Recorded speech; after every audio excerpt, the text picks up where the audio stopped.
ఓం నమః శివాయ. ఓం నమో నారాయణాయ. ఓం శ్రీ స్వర్ణాకర్షణ కాల భైరవాయ నమో నమః. ఓం శ్రీ నరదృష్టి నివారణ కాల భైరవాయ నమో నమః. ఓం గణానాం త్వా గణపతిగుం అవామహే కవిం కవేనాపవస్త్రవస్తవం జ్యేష్ఠరాజం బ్రహ్మణాం బ్రహ్మణస్వత ఆన శృణ్వన్నోతభిస్సీదసాదనగం శ్రీమహాగణాధిపతయే నమః. ఓం ఆదిత్యాయ సోమాయ మంగళాయ బుధాయ చ గురుశుక్రశనిభ్యశ్చ రాహవే కేతవే నమో నమః. హరి ఓం. మా ఛానల్కి స్వాగతం. చూస్తున్న వీక్షకులకు ప్రేక్షకులకు ప్రియ కాలభైరవ భగవద్బంధులకి స్వాగతం పలుకుతూ మమ్మల్ని ఎంతగానో ఆదరిస్తూ ఉండబడినటువంటి ప్రియ సోదరి మనులకు అందరికీ, సనాతన ధర్మ సంరక్షకులకు అందరికీ కూడా నూతన తెలుగు ఉగాది పండగ శుభాకాంక్షలు. శ్రీ క్రోధినామ సంవత్సరంలో అందరికీ నిండు నూరేళ్ల ఆయురారోగ్యాలను ప్రసాదించాలని, వారాలు 7, తిథులు 15, నక్షత్రాలు 27, రాసులు 12, లగ్నాలు 12, మహర్దశలు 9, అలాగనే షడ్రుచుల సమ్మేళనమే 6 ఋతువులతో కూడుకున్నటువంటి తీపి, కారం, పులుపు, చేదు, వగరు అనేటువంటిది ఎలా ఉంటుందో మనిషి జీవితంలో కష్టాలు సుఖాలు ఎప్పుడు ఉంటాయి. ఎవరి జీవితంలో కూడా ఎప్పుడు కూడా పూర్ణిమ శాశ్వతం కాదు, అమావాస్య అనేటువంటిది ఎప్పుడు అడ్డంకి కాదు అని చెప్పి గుర్తుపెట్టుకోవాలి. కనుక ఈ 360 రోజులు ఈ క్రోధినామ సంవత్సరంలో 30 సంవత్సరాల తర్వాత శని భగవానుడు తన సొంత గృహంలో ఉండగా వచ్చినటువంటి క్రోధినామ సంవత్సరం కావడం వలన అందరికీ నిండు నూరేళ్ల ఆయురారోగ్యాలని, విద్య, ఉద్యోగ, వ్యాపార, రాజకీయ, సేవారంగ కార్యక్రమంలో అన్నింటా విజయం సాధించాలని కోరుకుంటూ ఈ సంవత్సరంలో అందరికీ తెలుగు ఉగాది పండుగ శుభాకాంక్షలు. ద్వాదశ రాశిలో గ్రహ గమనాన్ని ఒకసారి వీక్షింపచేద్దాం.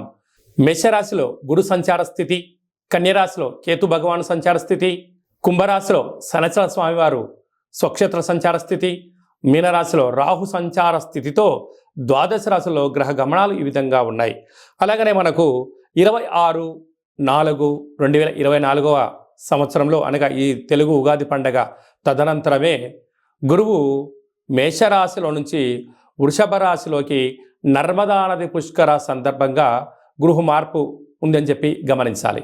ఈ క్రోధినామ సంవత్సరానికి అధిపతి రాజు అంగారకుడు. ఎందుకనగా ఈ సంవత్సరము మనకు తెలుగు ఉగాది పండగ మంగళవారం రోజు అవ్వడం వలన, మంగళవారానికి అధిపతి కుజ భగవానుడు అవ్వడం వల్ల ఈ సంవత్సరానికి రాజు కుజుడు అవ్వడం వలన నిత్యము అనేక మంది క్రోధము, ఆవేశము అనేటువంటి పరిస్థితుల్లో ఉండడము, ఎర్రటి నేలలు, ఎర్రటి పంటలు బాగా పండడము, అద్భుతమైనటువంటి కందులు, మిరప, ఎర్రటి నేలలు, సంపూర్ణమైనటువంటి ఆహార ధాన్యాల ఉత్పత్తులు చాలా అద్భుతంగా ఉంటాయని చెప్పి కూడా గమనించగలగాలి. కాకపోతే ప్రజలందరూ కూడా ధర్మ మార్గంగా ఆధ్యాత్మికంగా ఉండడము, తల్లిదండ్రులను, గురువులను, ధర్మాన్ని ఎవరైతే ఆచరిస్తారో వారికి రుణభయం, రోగభయం, శత్రుప్రయం, ప్రమాదాలు తొలగిపోతాయని చెప్పి కూడా గమనించగలగాలి.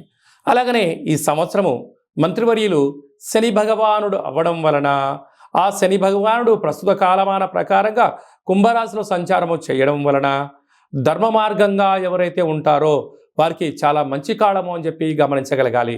తెల్లటి నువ్వులు, విశేషమైన నీలం రంగు పదార్థాలు, పుష్పాలు, పండ్లు, పదార్థాలు, అద్భుతమైనటువంటి ధర్మ పరిపాలనగా, ధర్మంగా, న్యాయంగా, నీతిగా ఉండబడిన వారికి చాలా మంచి కాలం అని చెప్పి గుర్తుపెట్టుకోగలగాలి.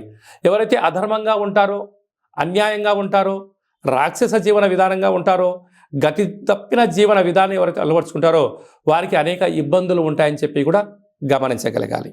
ఈ సంవత్సరము పశుపాలకుడు కృష్ణ పరమాత్ముడు అవడం వలన గోవులు, పశువులు సమృద్ధిగా ఆయురారోగ్యాలుగా ఉండడం, మంచి పాడి, మంచి పంట, ఐశ్వర్యము, సుఖవంతమైన జీవనం ఉండడం జరుగుతుంది అని చెప్పి గమనించాలి.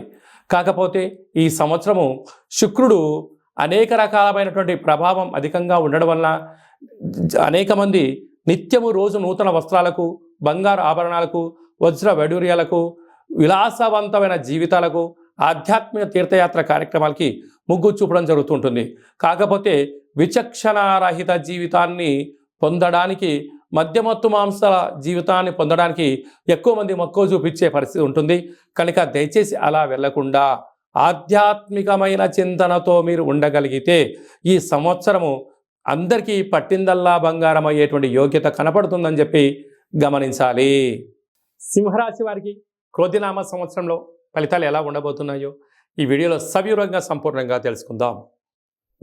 సింహరాశిలో ఏ నక్షత్రాలు వస్తానగా మఖా నక్షత్రంలోని 4 పాదాలు, పుబ్బా నక్షత్రంలోని 4 పాదాలు, ఉత్తరా నక్షత్రంలోని 1 పాదం కలిపితే సింహరాశి. సింహరాశి యొక్క అధిపతి రవి. ఈ క్రోధినామ సంవత్సరంలో ఆదాయ వ్యయాలను ఒకసారి పరిశీలించినట్లయితే ఆదాయం 2, వ్యయం 14. చూడండి ఎంత వ్యాసార్థం ఉందో. ఆదాయం ఏమో ₹2, ఖర్చేమో ₹14, అనగా ₹12 డెఫిసిట్లో మనం ఉండబోతున్నాం. కనుక సింహరాశి జాతకులు బాగా గుర్తుపెట్టుకు సంశయం ఏమిటంటే విలాసాలుగా దూరంగా ఉండడం, మితిమీరిన ఖర్చులు తగ్గించుకోవడం, ప్రణాళికాబద్ధంగా జీవనాన్ని పొందగలిగినట్లయితేనే స్థిర చరాస్తులు పోగొట్టుకోకుండా అప్పుల పాలు కాకుండా ఉండడానికి చాలా అవకాశాలు ఉన్నాయి. ఇదంతా కాదు, ఏకో నారాయణ అన్నట్లుగా నేను చేస్తాను అన్నట్లయితే ఉండేది పోతుంది, ఉంచుకునేది పోతుంది, రాబోయే కాలంలో అప్పులు మిగిలి అనేక రకాల ఇబ్బందులు గురవుతారు. కనుక మీకేమైనా తెలిస్తేనే ఏదైనా చేయండి, తెలియలేదు మౌనంగా ఉండండి, తల్లిదండ్రుల మాట వినండి, గురువుల మాట వినండి. విజయం ఎక్కడ ఉంది, ఎందుకు ఆటంకాలు జరుగుతున్నాయో ఒక్కసారి ఓపికగా కూర్చొని ఒక పేపర్ పైన ప్రణాళికబద్ధంగా ఉండగలిగినట్లయితే ఈ సంవత్సరం మీకు మనుగడ చాలా బాగుంటుంది. లేకపోతే మనుగడ కాకుండా అప్పుల పాలైపోవడము, కోర్టు, పోలీస్ స్టేషన్లు అనేక రకాలమైన సమస్యలకు సింహరాశి వారు కేంద్ర బిందువులు అవడానికి అధికంగా ఉంటుంది. కారణం ఏమనగా ఒకవైపున ఈ సంవత్సరము 30 సంవత్సరాల తర్వాత శని భగవానుడు తన సొంత గృహంలో ఉండగా వచ్చినటువంటి క్రోధినామ సంవత్సరము కనుకనే ఇలాంటి ఆర్థిక, మానసికంగా, శారీరకమైన ఇబ్బందులు పొంచి ఉన్నాయి. తస్మాత్ జాగ్రత్త. అలాగే రాజ్యపూజ్యం 2, అవమానం 2. కొందరు మీరు చేసింది మంచి అంటారు, కొందరు మిమ్మల్ని విమర్శించే వాళ్ళు కూడా ఉంటారు. కనుక ఎంతటి పులైన అడవిలో ఉన్నంత వరకే దాని బలం, ఎంత ముసలైన నీటిలో ఉన్నంత వరకే దాని యొక్క బలం, ఎంతటి ఏనుగైనా గజరాజైనా ఒడ్డు మీద ఉన్నంత వరకు దాని బలం.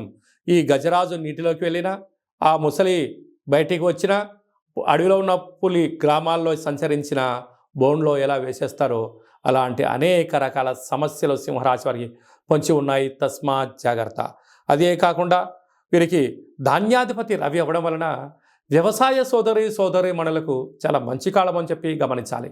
ఎర్రటి పొలాలు, ఎర్రటి పంటలు, మిరప, కంది, అనేక రకాలమైన తెలుపు వస్తువులు వారికి మంచి ఉత్పత్తి ఉందని చెప్పి గమనించగలగాలి. కనుక వీలైనంత వరకు ఆరోగ్యాన్ని కాపాడుకోవడం, మౌనంగా ఉండడం, ప్రశాంత జీవితానికి స్వాగతం పలకడం మీరు నేర్చుకోగలిగితే చాలా మంచి కాలం అని చెప్పి గమనించాలి. అలాగా పుబ్బా నక్షత్ర జాతకులకు ఈ ఉగాది పండుగ నుండి ఆగస్టు వరకు, డిసెంబర్ నుండి తిరిగి మళ్ళీ ఉగాది వరకు ప్రారంభ 0, చివరి 0 ఉండడం వల్ల మనోవేదన, వాహన ప్రమాదాలు పొంచి ఉన్నాయి. తస్మాత్ జాగ్రత్త. ఉత్తరా నక్షత్ర జాతకులకు ఆగస్టు నుండి డిసెంబర్ వరకు అనుకూలం ఖాళీ రోజులు. కనుక మీ జన్మ నక్షత్రం రోజున అష్టమి, పూర్ణిమ, అమావాస్య తిథుల యందు ముఖ్యమైన పనులు, సమావేశాలు వాయిదా వేసుకుని ఉత్తమోత్తంగా భావించగలగాలి.